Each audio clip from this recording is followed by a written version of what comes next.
وقتی که خواستم بمونه رفت، نگذشت شبی بدون غم.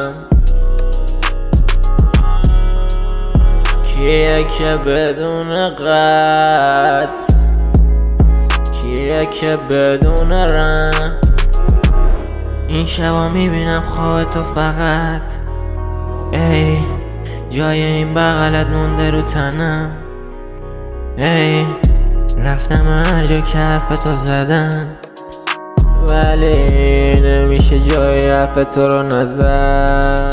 لابد اونقدر آدم بود دورت که من دیگه به چشت نیام. تنهایی تالت خوب شدش، چقدر هستم نسخت روانی. آخه مگه چی بود تو نگات؟ نمیخوام بعدت بیفتم رو روال، جای صورتت خیرم رو به ما غرق تو دودم و تا الان خوبه حاله. دور از همیم ولی قلب من به تو چقدر نزدیکه. بشیم دورتر از این، قلب من به میگه که برگرد پیشش.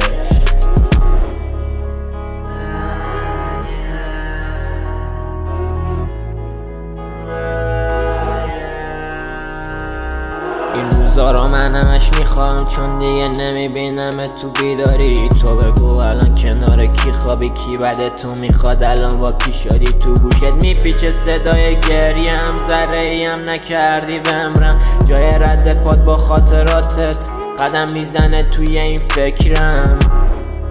توی نبودت شده دیدن عکسات مرهم دلتنگیام.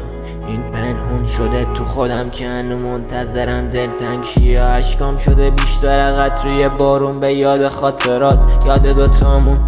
هرچی قول دادی همش حرف رویای بعدی که با شد شماف بود. ثانیه هایی که به یادشمه، ای میدونم اون نیست به یاد من. این دوتا هیچ وقت باورت نشه، گریه زن خنده مرد.